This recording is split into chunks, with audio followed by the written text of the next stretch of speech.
Good morning, everyone. Over the last number of weeks, we have taken on the challenge of COVID-19. As you know, the battle against COVID-19 has placed extra strain on our healthcare system. We are doing everything we can to increase resources for our doctors, nurses, and healthcare personnel to secure the medical supplies and protection they need to care for Manitobans. Keeping you and your loved ones safe is our government's #1 priority. I can assure you our government is acting quickly and responsibly to increase our capacity in our healthcare system in a number of areas to help reduce the impact of COVID-19. To allow for that to happen and to help stop the spread and protect people across the province, today I am announcing new funding as part of the Manitoba Protection Plan. We are increasing our commitment to the COVID Procurement Fund by $300 million to help us respond quickly to frontline healthcare needs. This additional $300 million will ensure our Manitoba Protection Plan is effective and that we can continue to be proactive in the steps we take to protect you. This investment means we are now quadrupling our initial commitment of $100 million, which we fast-tracked to purchase essential medical supplies and equipment, develop hotel capacity for those requiring isolation, create a COVID-19 research fund through Research Manitoba, offer a new digital online service for mental health support, and open several province-wide testing sites. This action will support outbreak planning, prevention, and mitigation efforts and allow us to secure the supplies and resources we need to deliver the best care possible for Manitoba patients. I want you to know your government is here to support you, and we'll do our best to help you through this very difficult time. And we appreciate all that you are doing, from those of you working on the front lines to the businesses and manufacturers that have answered our call for help to develop products to help fight COVID-19 or donating medical supplies. And of course, to those of you that are staying at home and staying safe. We are all in this together. Thank you. I'll now take your questions. From CTV Winnipeg, Charles. Hello, Minister. Charles with CTV Winnipeg. Can you talk about the current supply of personal protective equipment and how Manitoba's supply is right now? That's a question that I know you asked Ms. Saragusi the other day, and she had a very good response to it, that we were managing it and making sure that we have adequate supply. We are working with Shared Health to make sure that we get product to the front lines when it's needed. And obviously we're sourcing new PPE coming into Manitoba on a regular occurrence from all over the world and through several Manitoba suppliers.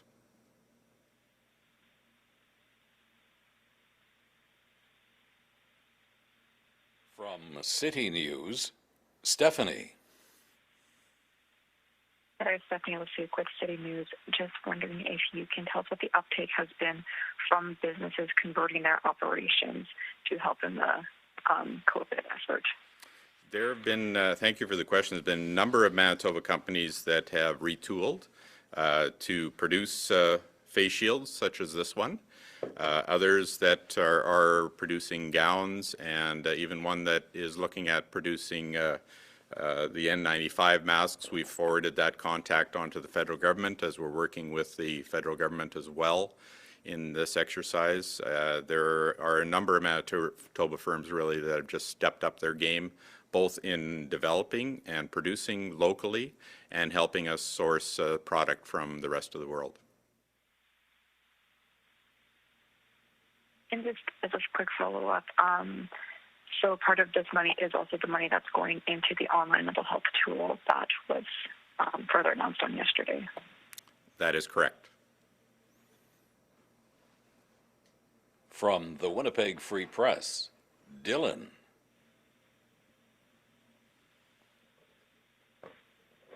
Hi, sorry, my line was muted. Hi, Minister. I was just wondering if you could list the top priority items here, and maybe the top three that you're intending for the funding to go to. Well, thank you for the question. When we look at PPE, obviously we're looking at face shields, we're looking at N95 masks, and gowns are really the areas that some of that has been focused on, in making sure that we have those resources available. Good stuff. And a follow-up on a totally different topic. We're looking at, the situation for possible flooding. I'm just curious, because you're someone who represents a riding that's been through this experience before, why we haven't had an update lately, and if you had any thoughts on how what we're anticipating around the corner for flooding. That's a very good question. I know EMO is working on that daily, as is Minister Schuler in his department. My understanding is that for Western Manitoba, we're in pretty good shape. Right now, it's water that's coming up the Red River that is the impacting Manitoba, and I'll have to leave that update to the Minister and EMO. From Global, Merrick. Hi there, Minister. The MGU is asking for a specific timeline on when pay cuts are going to begin. When will you guys be giving them those timelines? We're actively working with all of our partners, the employers and the employees and their representatives in that, and we'll leave that to those negotiations. Thank you. From the Brandon Sun, Drew. Thank you. This is Drew May from the Brandon Sun. Mr. Hauer, this $300 million today, is that in addition to the $1 billion that the province announced on Wednesday? Drew, that's part of the $1 billion that was announced, so this is where $300 million of that money is going. Okay. And can you expand a bit on exactly what this money is going to be used for, aside from just buying PPE? Sure. Some of it is for programming, the mental health programming, as well as we've invested in childcare as well. We have purchased beds in case that we need to move people into facilities that are larger than hospitals. We would move the low acuity patients out of the hospitals to those sites to make sure that they're safe should we have a big outbreak of COVID-19 in the hospital setting.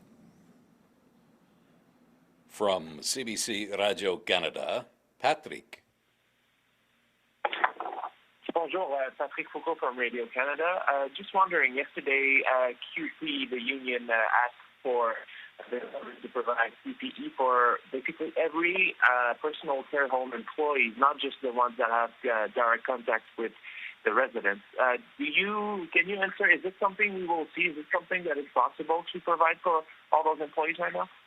Well, we follow the direction of Dr. Roussin and Ms. Zaragoza in that regard, and Shared Health. They tell us where they want the PPE equipment sent, and that's what our department does. Thank you. From CBC Manitoba, Bart.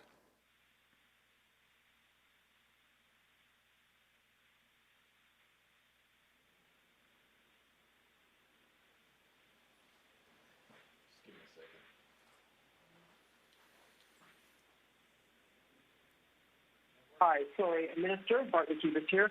As the Minister responsible for the civil service, directly responsible, could you please state which civil servants would be directly affected by the proposed reduced work week? Thanks, Bartley. That's something we're negotiating right now, and which ones it would apply to. We're actively working with both the employers and unions on this to see what the best outcome is for everyone. We appreciate everybody's patience, and we appreciate everybody being part of the solution. Yeah, can you clarify on that, though? The union, well, the MGU in particular, says that they haven't been told which workers. They've been asked to lobby Ottawa in favor of the program, but they can't do that without being told what workers. Can you comment on that, please? Well, we're looking to see if Ottawa will apply the program to Manitoba's unionized workforce, and we have not heard back from Ottawa yet in that regard. I don't think it's really relevant which workers. We are working with all departments to look at what the opportunities might be, and as I said, we're working with the employers and the unions as well. Premier definitely said yesterday that he believes crowns would be applicable. Did you get that direct direction from Ottawa? That's a good question for the Premier. He's been the one that's been in communication with Ottawa on this file. From the Canadian Press, Steve. Oh, hi, Mr. Howler. Steve Lambert from the Canadian Press. The Manitoba Government Employees Union, part of the problems it's facing is that it's being asked to, support voluntary reductions in work, other measures, unpaid days off, that sort of thing, without knowing not only which specific workers, but how many workers in any given department. So how do you expect the union to get on board with this when they're not being told how many workers, which workers? Are you not asking them to sign sort of a carte blanche? Well, thanks for that question. We're asking them to be part of the solution, to work with us in identifying which areas we should work towards. And as I said, both the employers and the unions and their representatives are part of that solution. And my follow-up is, do you have a target number of overall jobs that you want to see reduced? And have you begun layoffs in the Crowns? I'd have to leave that questions for the question about the Crowns for Minister Wharton. I think we've seen some media reports of that, but in terms of the targets, those are active negotiations that were in place with both the employers and with the unions. Thank you, Minister, and that concludes today's media briefing. Thank you for your time.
Good afternoon. I'm Brent Roussin, Manitoba's Chief Provincial Public Health Officer. Today we're announcing no new cases of COVID-19. The total remains at 250. As of this morning, 8 individuals are hospitalized. Of that, 4 are in intensive care. 132 individuals are listed as recovered. There are 113 active cases. Yesterday, CADM Provincial Lab performed 508 tests, bringing the total to 18,856. Today, we've seen more individuals listed as recovered as active cases for the first time. This is thanks to the efforts of Manitobans for staying home, for practicing social distancing. We've seen likely some benefits from our collective work. Again, we need to be cautious that this does not mean our risk is reduced. The virus is still in Manitoba. We still need to continue our efforts at social distancing and continue to follow these numbers closely. This is why we extended the public health orders. This is why we've put measures in place to reduce the importation of the virus. The Quarantine Act measures have been in place. The public health orders announced yesterday now require the 14-day self-isolation with even interprovincial travel. We need to protect those at increased risk of infection, and that was a major driver behind the orders yesterday to limit non-essential travel to the north. We have many measures in place to protect those living in personal care homes, and we are moving forward with measures to ensure those employees at personal care homes will have only one place of employment. There's a clarification to yesterday's bulletin. Appliance stores and furniture stores that sell appliances may remain open to the public. I'm reminding Manitobans to cancel all non-essential personal travel. This virus is in all regions of Manitoba, so all Manitobans need to make efforts right now to stay home as much as you can. If you go out for necessary reasons, ensure you are practicing social distancing at all times, washing hands at all times. There's been some comment in other jurisdictions as well as here about the driveway parties. Certainly enjoying nicer weather out in your yard with your family, taking walks with your family, ensuring that you're able to maintain the social distancing, that 2 meters from other individuals is the safest way to act at this point. It's best not to invite neighbors over to your place. We want to ensure the ability to keep that physical distancing from others at this time. Certainly do connect virtually with others. Stay connected with your loved ones. There's been some concerns raised about counterfeit personal protective equipment in the marketplace. But want everyone to exercise caution when making such purchases. The appropriateness of such devices can't be clarified. Remember that the best way to protect yourself is to stay home, and that's especially important if you're ill, even with mild symptoms. Wash your hands frequently, cover your coughs and sneezes. If you do go out, ensure you're maintaining that physical distancing.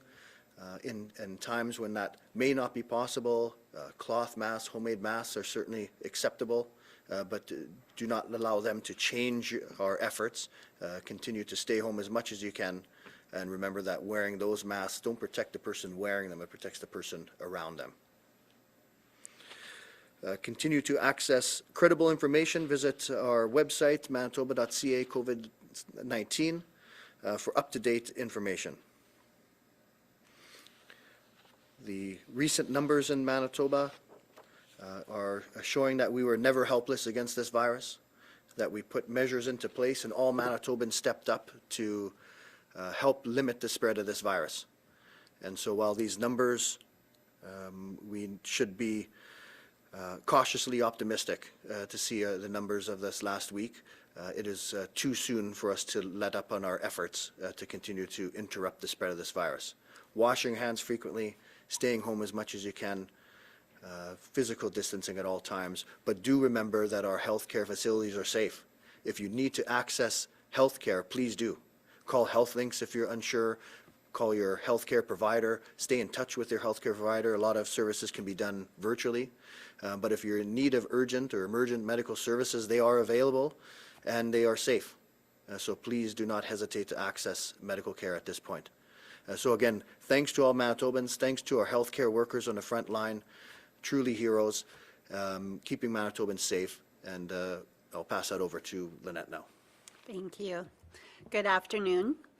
I want to begin today by thanking Bell MTS, which announced today it is donating $1.5 million of, oh sorry, not dollars, 1.5 million N95 respirators to healthcare systems across the province.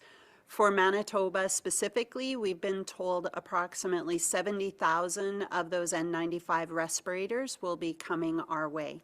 So this is wonderful news, and on behalf of all frontline health workers across Manitoba, thank you very much for your contribution.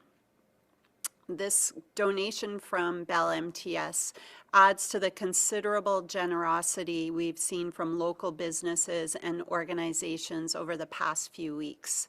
Since putting out our call for donation of PPE at the beginning of the month, we've received thousands of masks and gowns and gloves, and you know, we knew that we were all in it together when we started, and it is great to see this. We're so thankful from the teamwork that has come from the community and extended all the way to our healthcare workers. These donations are really important, and we thank all of you who've donated.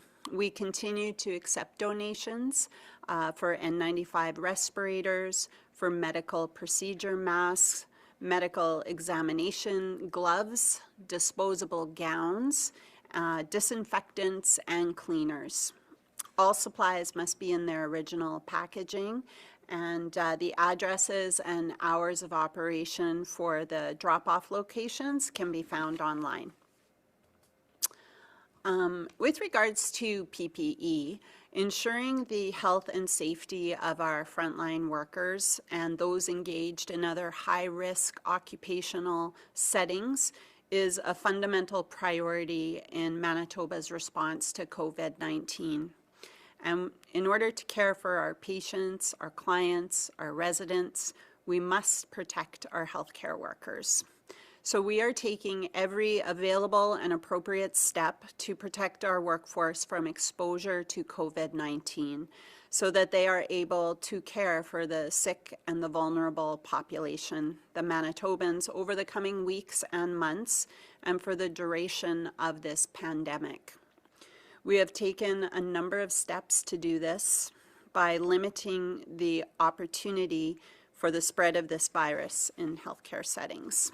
And this has involved screening of patients and clients and residents and staff for symptoms. It's also included restricting visitors and limiting access points into different healthcare facilities. It's involved educating staff and community about the importance of proper hand washing and physical distancing, which is really our best defense against COVID-19.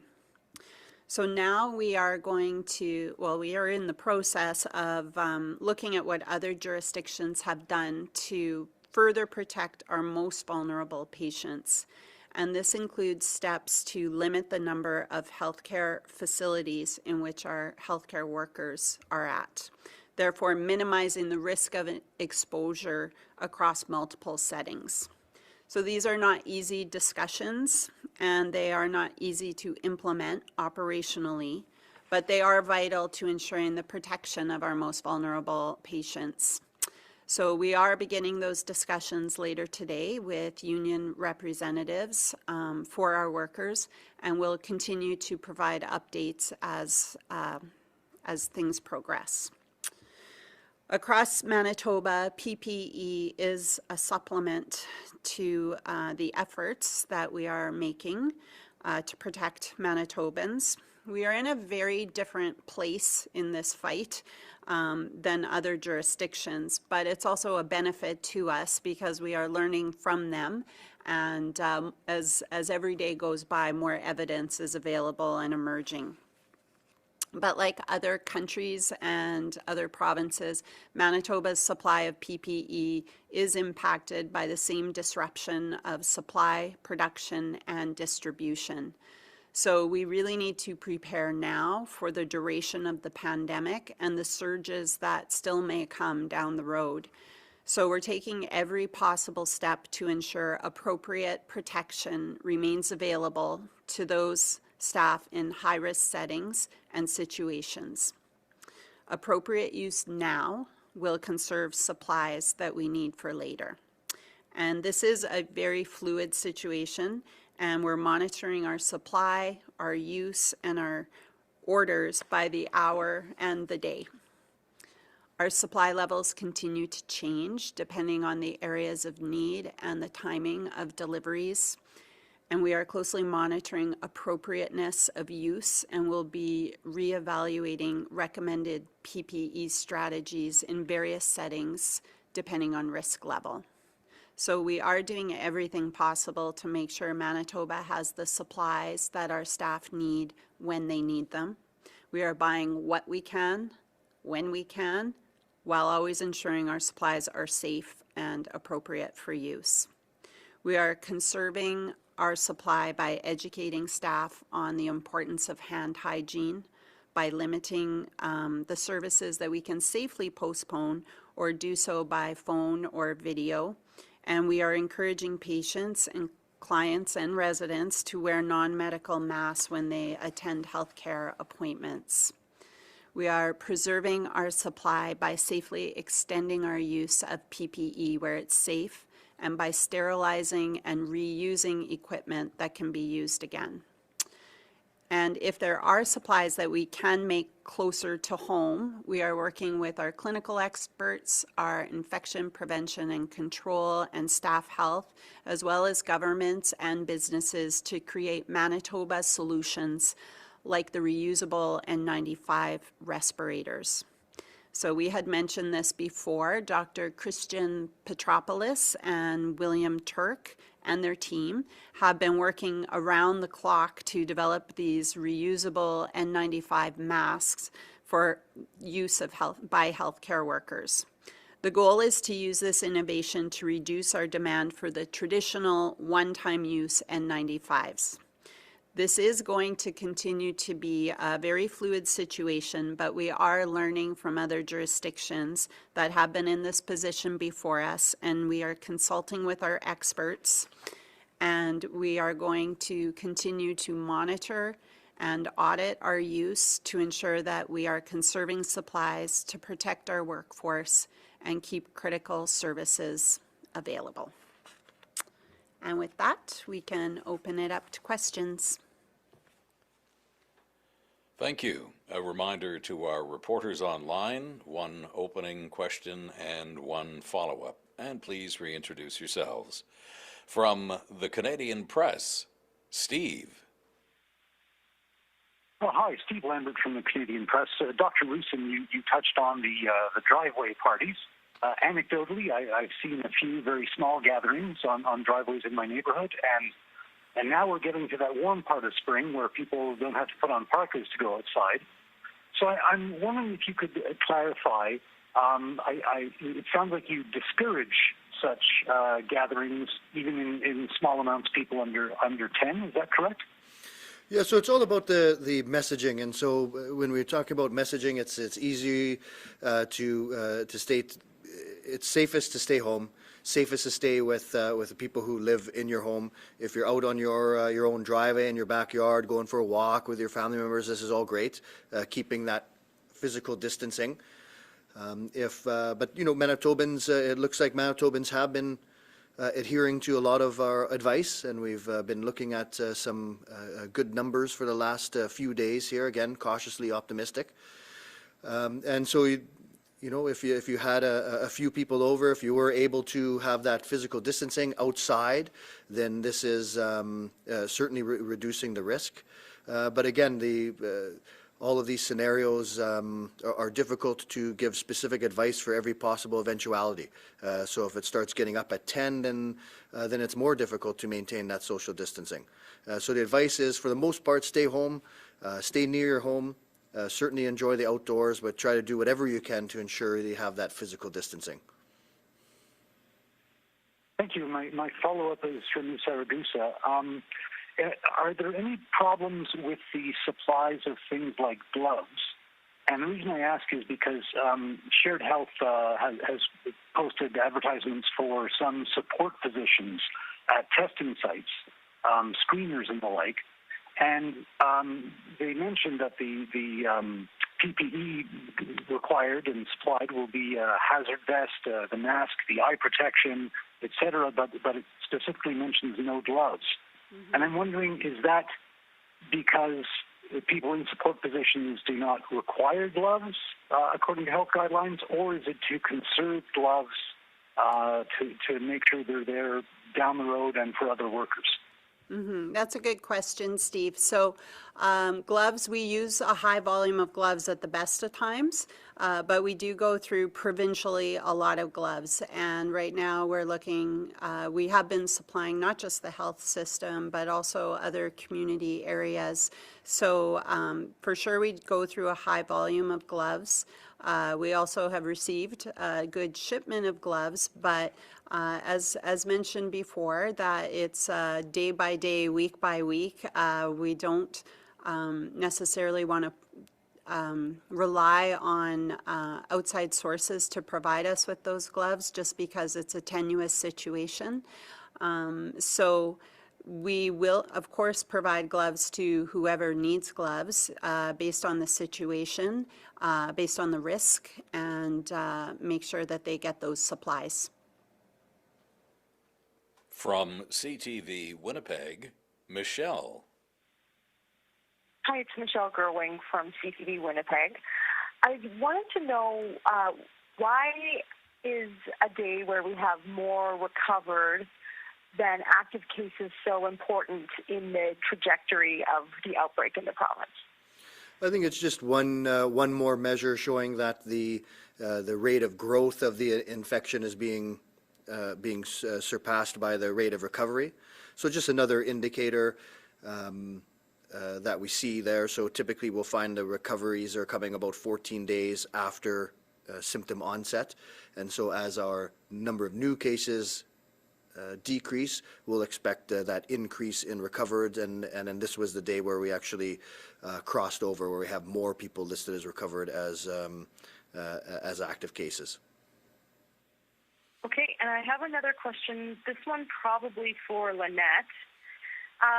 So if family members are now providing home care to loved ones because of temporary cancellation to some services, can you explain how scaling back those services is actually helping contain the spread of COVID-19? So is it mainly to prevent transmission through staff or preserving PPE? Can you just shed some light on that?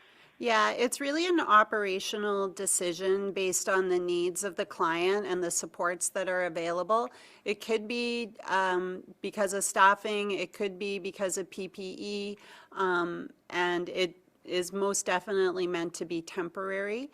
So it's not a must-do. It's a what is the situation in an individual organization, like a region, local area, and what can we do? And we are looking at that. I mean, we've done that with diagnostics, we've done that with surgery. So it's really just trying to conserve and preserve both our staff and our PPE at this time. From the Winnipeg Free Press, Carol. Hi, it's Carol Sanders at the Free Press. I have a question for Dr. Roussin. Dr. Roussin, can you please tell us what the R0 rate is in Manitoba right now and how that compares to where we were at 2 weeks ago and what it's projected to be at the end of the present or the current health order? Mm-hmm. Yeah, so it's a good question. So the R0, the basic reproductive number, is really a theoretical number. This is the average amount of people that would be infected by a single case in a susceptible population. So it's a tough thing to calculate. It's more of a theoretical number. So you saw that our secondary attack rate looks to be about 9%. So that's a number of close contacts that become infected. So that we know is about 9%. The R0 is an estimate, and when we look at some of our modeling and things, we find that R0 around 2.5, 2.6. And given that R0, what will it need to be at before you can really significantly ease up on the restrictions of the orders? Right. So the R0 is the initial rate, and then so later on, the R number will change over time as there's less people that are susceptible to it. So really, if you're looking at an epidemic, once you have the R value under 1, then the epidemic goes away, right? And an R number over 1 is a propagated infection. So all of these measures here are to decrease the R value to under 1. From Global, Marnie. Good afternoon, Marnie Blunt from Global News. Dr. Roussin, my question is related to cottager travel. You've been clear that people should stay stay home as much as they possibly can. But some people are thinking that they can go to the lake, avoid businesses and other people, and if they feel sick, drive back to Winnipeg right away or the next day. Can you talk about why people should or shouldn't do that, and also how quickly symptoms of COVID-19 can set in? Right. So the basic messaging is like we've always been said, is to stay home for the most part. Only go for necessities. Some people are going to, with the nicer weather, going to want to go out to the cabin. And so if you do, it's to go directly, to not stop off, not do shopping in local towns, not use healthcare services in the smaller areas unless absolutely necessary, maintain that physical distancing, washing hands at all times. So these are the messages here. So it's really to not leave any trace of your visit, essentially. So if you must go, it's limit contact with all others, and then come back straight. And how quickly can symptoms come on? Well, I mean, most people have mild symptoms with COVID-19, certainly at the beginning, and 80% of people can recover at home. So just like any illness, you can start developing symptoms at any time. So if that occurs, then you have to be extra cautious, and it would be, if you were out someplace, it'd be advised to come home directly, maintaining that physical distancing. Thank you. And my second question might cross over with Carol's a bit. I couldn't quite hear her question. But other provinces have been releasing their best and worst case scenario projections. When will we see those in Manitoba, and or where are we at in getting those projections? Yeah, we have been working on some models. We are, up to 6 weeks behind in our trajectory compared to some other provinces, so it's going to take a bit of time for us to have some good numbers. All the modeling depends on having valuable data to enter into it, so our numbers have been still early.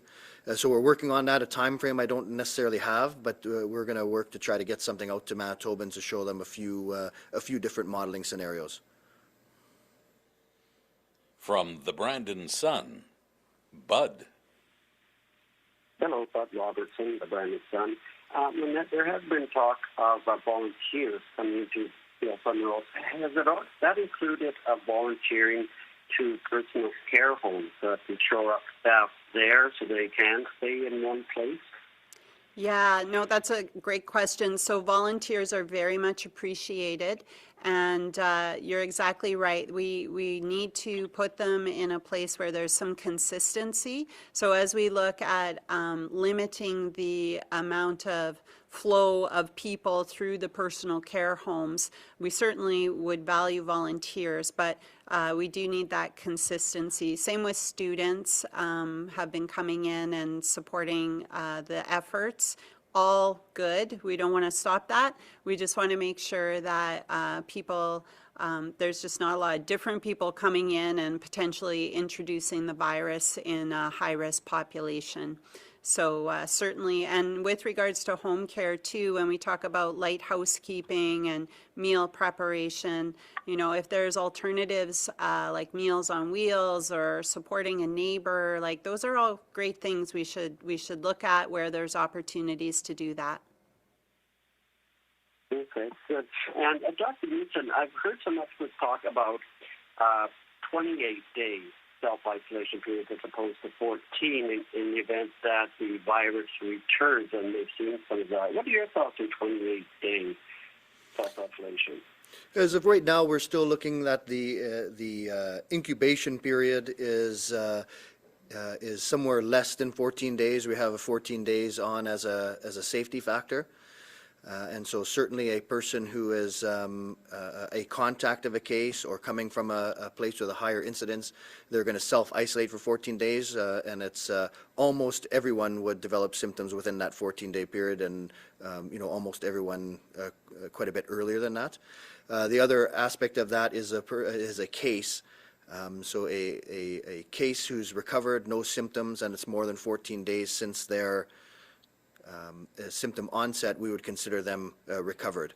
A few of the things that are confusing there is that even on cases that are fully recovered, you can sometimes detect a positive PCR test, the molecular test that we do for weeks afterwards, but that's not showing viable virus. That's just showing remains of the virus, the genetic material of the virus. So that 14 days is where we're sticking right now.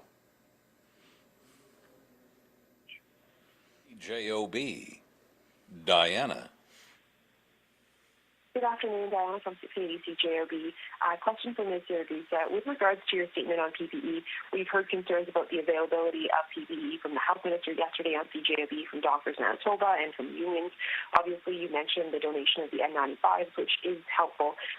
But obviously, you're still having to make some tough decisions right now, and I'm hoping you can kind of explain a bit more who's getting that PPE right now and who is not. Yeah, that's great. So the highest risk population in terms of staff protection is people who work in emergency response and people who work in the hospital facilities, because they don't know who's coming in, what their history is.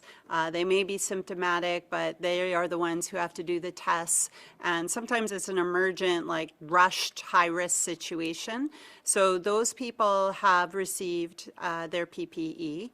The other high-risk population is the long-term care facilities, and not because it's a high-risk environment necessarily. It is the home for our seniors, but they themselves are a high-risk population because of age and chronic disease. So the risk there is that people would introduce that into the long-term care facility. So it's a little bit different approach to spreading the virus, but the long-term care facilities also have received their PPE.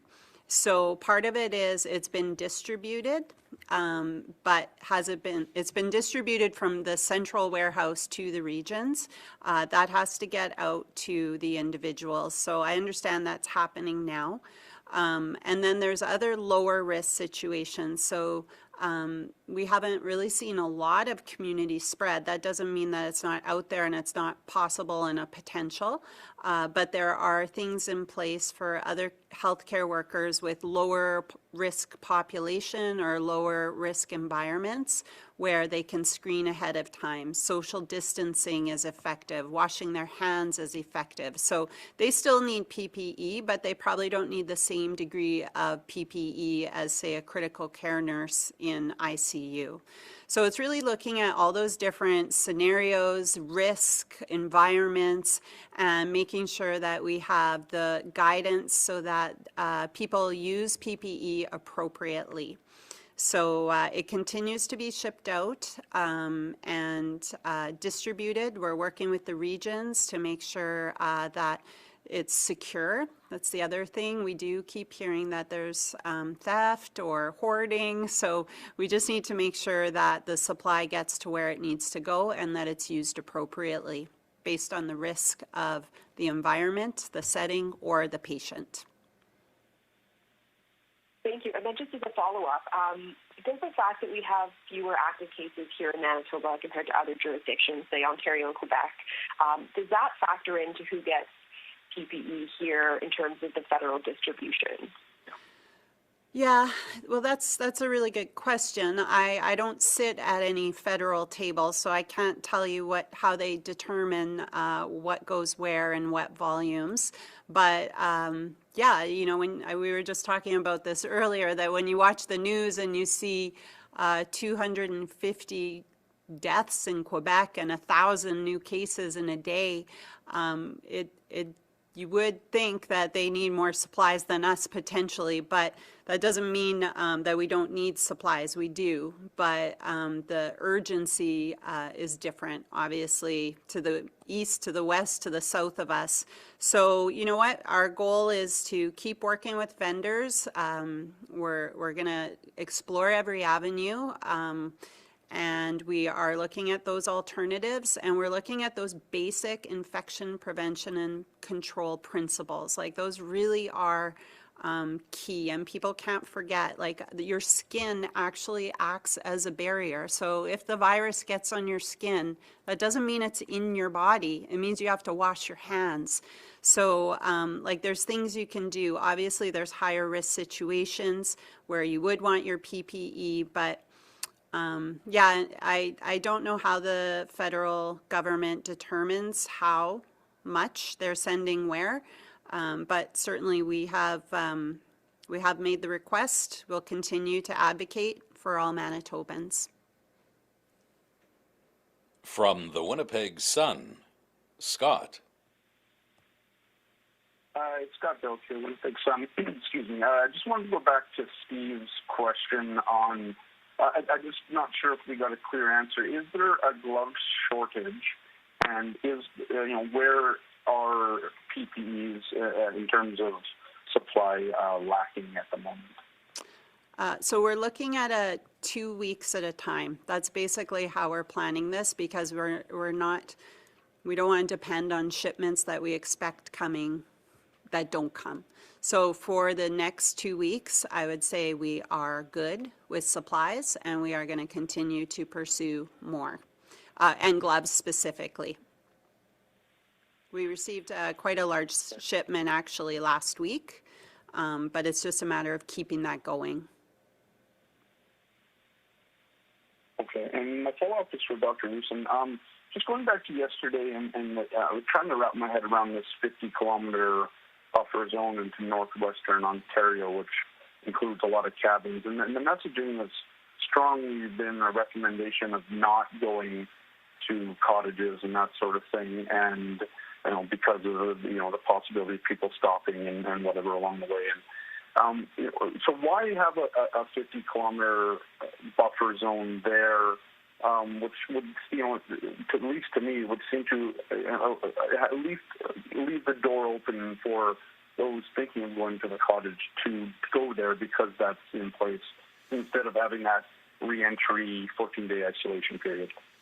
Right. So, I mean, one of the biggest considerations with that buffer zone is that there's a number of neighboring communities that essentially there's no real border between them, that people go daily for routine travel, and so wouldn't be feasible to have people in those situations to self-isolate every 14 days every time they go, and a lot of times it's just a daily occurrence.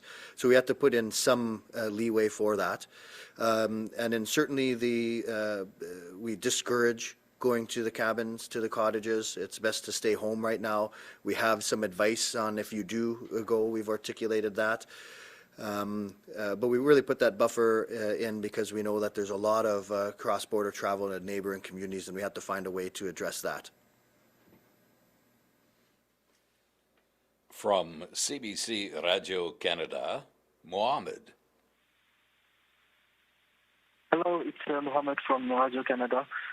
It's maybe a silly question, but I would ask if person who is recovered could be reinfected again, and do you advise people who are recovered to follow the rule of social distancing and isolation? So it's a good question, and it's early. We don't necessarily know the answer to that for sure. This is where those serologic testing is going to come in play. So we know that there's a number of endemic coronaviruses that we have every year in Manitoba that cause cold-like symptoms, flu-like symptoms. To those, many people do develop immunity to it. So the assumption right now is that people who recover from infection are likely immune, at least in the short term, but we don't have documented evidence of that as of yet. So certainly as we are right now, recovered people would be still advised to practice a social distancing that everyone else does at this time. And so that's maintaining that 2-meter separation, staying home as much as they can, frequent hand washing, because not only does that protect against COVID, protects against many circulating viruses as well. So that's where we're at now, and we hope to know more as soon as we start getting more serologic testing done. Thank you very much. And as a follow-up, I was wondering, maybe you've answered that earlier, but when would the Manitoba could say that he has beaten this virus? Do you have modeling about that? When we would label a person, or when Manitoba, say, as a population, say we're done, that's that's going to be a long ways down the road. It's very likely we're going to be dealing with this virus in one way or another until there's a vaccine. Certainly, it's not going to look like we're dealing with it right now. I can't foresee maintaining this level of social distancing strategies. We're going to have to make efforts to open things up, and our numbers are looking that we're going to be able to support that. Cautiously optimistic. But what things are going to look like in a number of months, it's difficult to say. We're not going to be back to pre-COVID days for the foreseeable future, but we're sure not going to look as tight as this. From CBC Manitoba, Bart. Barbecue at CBC Manitoba. Mr. Goose, rural paramedics say they've been told to stop using protective gear that's the same as protective gear that City Winnipeg paramedics use. They say that they've been threatened with discipline. They've actually showed me the letter. Why have rural paramedics been told not to use protective purchases that they've purchased on their own? I haven't actually seen the letter, Bartley, so I can't respond to the specifics. But we would certainly want all our paramedics to have PPE available to them. Okay. We've asked several times the last couple of weeks about the home care workers that go between several homes. You say you're trying to limit that. When will that practice be ended completely? Sorry, what was the question? When will it be? When will the practice of allowing a single home care worker to visit multiple care homes be ended completely? We are going to be working on that as fast as we can. And the conversations are just happening now with the unions and the agencies, private agencies. So we will have a better understanding of the timelines next week, hopefully early next week, and we'll be able to report specific timelines, but sooner rather than later is our goal. Thank you to our reporters online. We have a few moments left for this session, so if anyone has a follow-up question or two to the follow-up, please proceed. Hi, it's Carol at the Free Press. I do have a question. Dr. Roussin, if our R0 number is 2.6 now, with so few cases over the recent days, what was our number, our R0 number 3 weeks ago? Oh, yeah, so this is what I was talking about, that it's a theoretical number, so R0 is the original R number. So that's what we would have seen at the beginning. What our number would be now would be, sometimes referred to as RT or or RE, the effective reproductive rate. So what it is right now, it's difficult to know what to calculate what your R value is just by looking at some of these numbers. So the R0 for coronavirus is thought to be about 2.5, 2.6. That's a number we used in our modeling. What our RT is right now, it's difficult to know. What we do know is our secondary attack rate is 9%.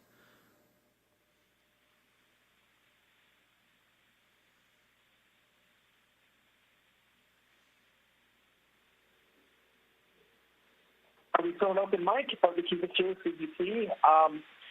Dr. Roussin, are you familiar with the serological research that's come out of California that shows a lot more people, like 50 to 80 times the populace was exposed to COVID-19 than they think? But it's a good news because the death rate's not reflecting that.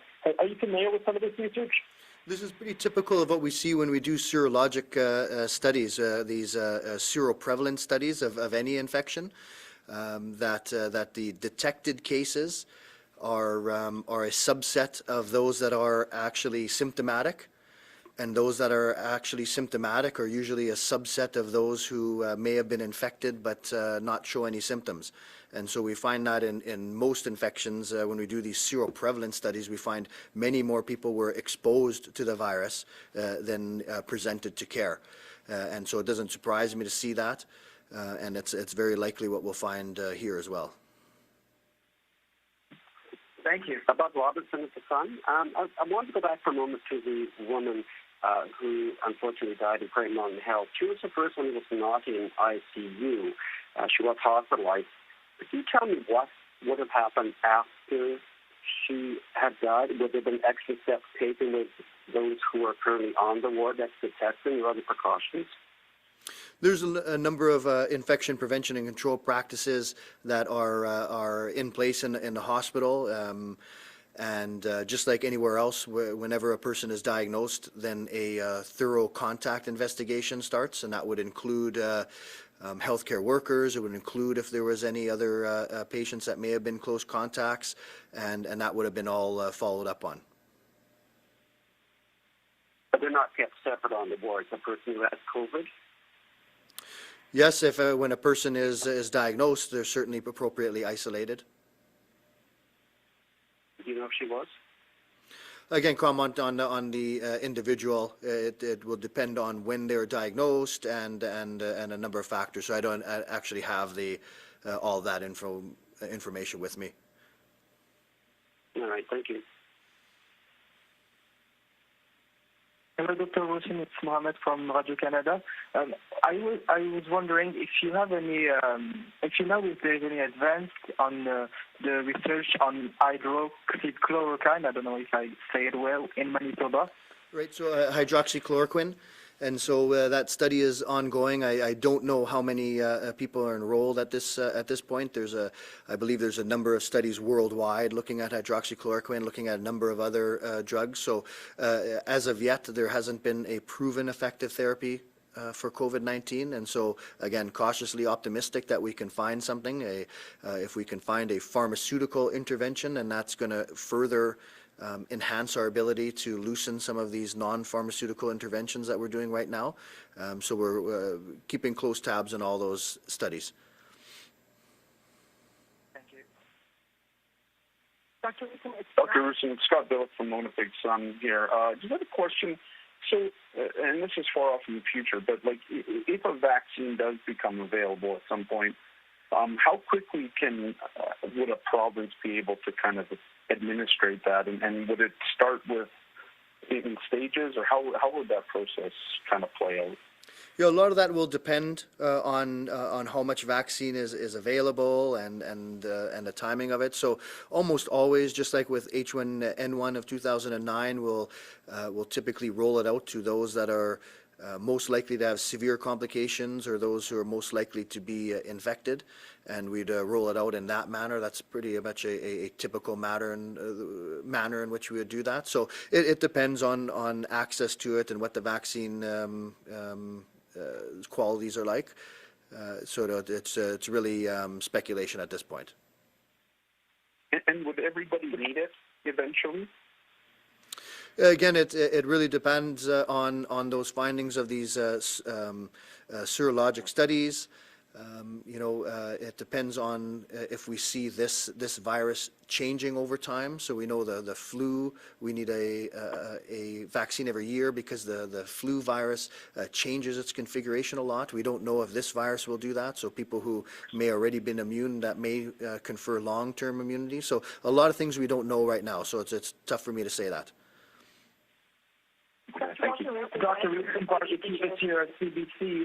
On Monday, you said that Tuesday you'd start planning work on serological studies in Manitoba.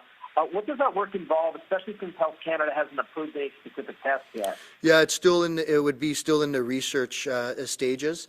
So there's some kits available. It's going to be really looking at validating that right now. So routine serologic testing isn't going to be done. We're not going to be able to really apply any results to an individual or even a population right now.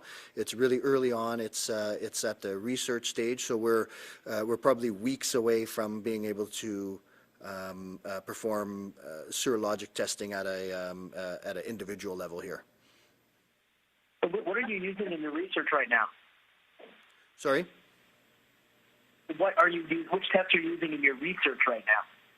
Well, I'm not involved in the research. The lab, I believe, has received some kits. I don't know the specifics of it. And so it's really just early on. It's validating these type of things. We're not doing it at a wide scale right now. But so really we're looking at weeks before we have something in place here. Dr. Roussin, about the orders issued yesterday that take effect today concerning the north, do you know what's happening with Highway 6 just before the 53rd parallel? If there's any efforts to stop cars or check cars, or if there's any kind of enforcement at all going on up there? Well, it's a thing that we're going to start, that we're definitely looking at. We don't have anything specifically in place right now, but that's certainly an option with it. We wanted to ensure the orders were in place. We want to ensure that the message is out, that even though we have some numbers here that are making us cautiously optimistic, certainly our battle's not done, and we have to protect those most at risk, and certainly the remote isolated communities are among those. So we have that order in place now. How it's going to be enforced is still, we're still working on it. Dr. Roussin, Steve Lambert from the Canadian Press.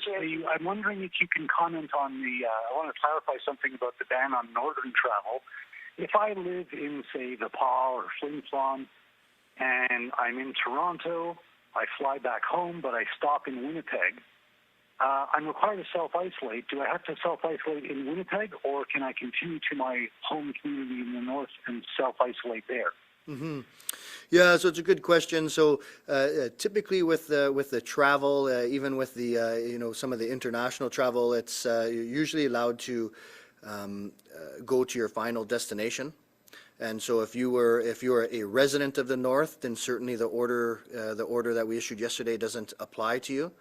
But really, I think the biggest message to your question is that this kind of non-essential travel shouldn't really be taking place right now. So we don't want to see many of these type of travel occurring, where we risk reintroducing that virus into Manitoba. Certainly, the risk of introducing it into northern communities. So, my biggest message is I'd strongly discourage that type of travel right now. All right, we have time for one final question. Diana from CJRB. Dr. Roussin, yesterday you mentioned that the public health investigation into the death of the woman from Prairie Mountain Health Region was ongoing. Is that still continuing, or is there any update right now? Yeah, I don't have an update. That would still certainly the important aspects of that public health investigation, such as the contact investigation, is certainly would have been started immediately. I don't know exactly if they are fully completed with that. But things of looking at the where it was acquired, that often takes more time to delve into. All right, thank you very much, and that concludes today's media briefing. Thanks. Thank you.